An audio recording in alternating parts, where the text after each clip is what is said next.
Hi y'all, welcome back to Sip of Joelle, where you get a little taste of me. Today we're going to be doing the Canvas Chronicles series, and today I'll be talking about my painting, All Eyes on My Vessel. I hope you enjoy the episode. Don't forget to like, subscribe, and comment any questions you have about the piece. So yeah, let's get into it.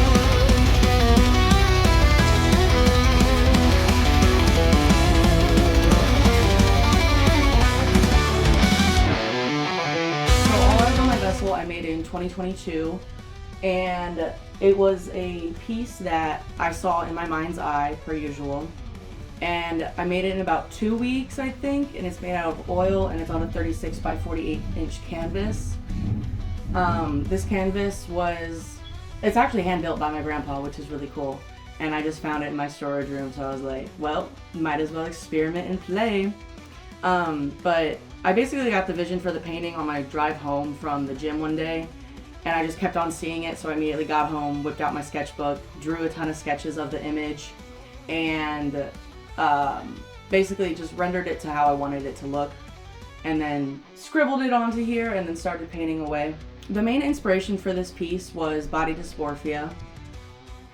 Every day I look in the mirror and I see something different than I did the day before. Either my legs are too small, my shoulders are too small, my shoulders are too broad, my legs are too big, or they're not muscular enough, etc. And I know a lot of people have gone through this type of feeling. And it's called All Eyes on My Vessel because when you're going through body dysmorphia, you think everyone is seeing everything that you're seeing. And you think that everyone's looking at you or giving attention to XYZ on yourself, so it kind of just, it makes you go crazy in your little mind. That's all I can say. So people have told me that they've seen this entity before when they've seen my art, and some people have compared this piece to Alex Grey's work, and I didn't know who that was when somebody first told me that, but turns out, it's Alex Grey, very talented artist who I adore and have so much respect for his craft, and I hope one day my art could look like that, but also we all have our own styles, so it's like whatever. The color palette for this piece all came intuitively. I had learned like some fresh new techniques that I wanted to apply with the oil, which is just dripping down with the turpentine and spraying it and just being crazy, because if you look at it, there's like splatter paint marks and whatnot. But something that is significant in my style are these little hatch marks, and I love doing this because it creates such nice texture and just yummy things to look at.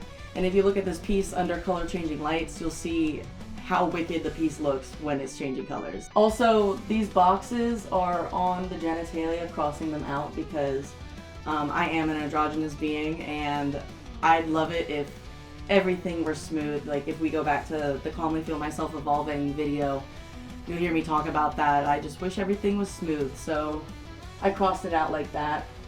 And then one time somebody got a tapestry, but he didn't see the body dysmorphia in it. He saw somebody playing the bongos and not trying to look at their bongos, which was really cool because it flipped my perspective on the piece from something that was negative to something that was positive, which is the energy coming out of said bongo and the frequency of the music.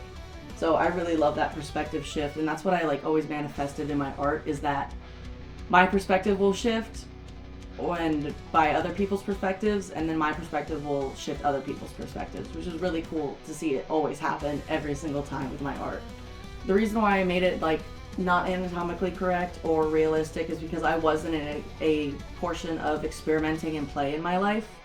And I really wanted to play more with my oils because that's what I feel like I don't let myself do and release more into. And I was in a stage of just learning more about my medium, and I think that was the beginning. When I made this piece was when I first found out about Milan Art Institute. So they have 50 ways to lay down paint as a free video, and I took that information and ran.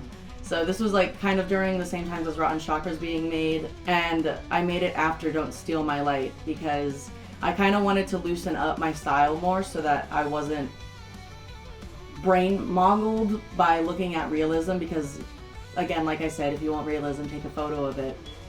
It's impressive to do, but I don't want to do that all the time.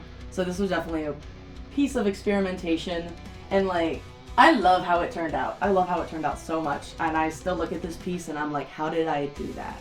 And this piece can also kind of symbolize, somebody said it symbolizes platonic, and I don't know how to word this other than like, it also gives me the feeling of the ick. This piece took me like 2 weeks because it was a channeled piece.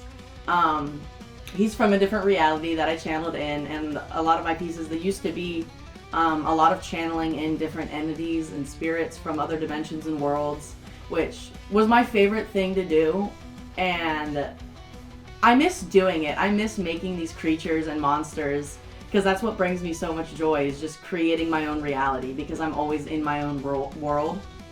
That is just so much fun to make my own world, and I have the power to do it because I am a creator. So the technique that I used was lean to fat method too, which means that you thin out your paint for the base layer, and then work to getting it thicker as the layers go on. So like, if you were to look at the green, it's a lot thicker than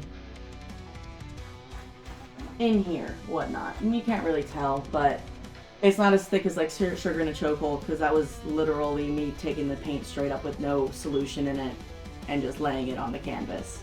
So this process was a lot more quick paced and less thinking, and I'm glad, because I don't like to think all the time when I'm creating, because it's like a meditative state that I get in. But yeah, I'm really proud of how this piece turned out, and I really want to make a sister piece to it, which I think I might. If I were to do a sister piece, I would do it from the same body dysmorphia, just because I like how it looks when I like it when sketches and human figures don't have anatomically correct things.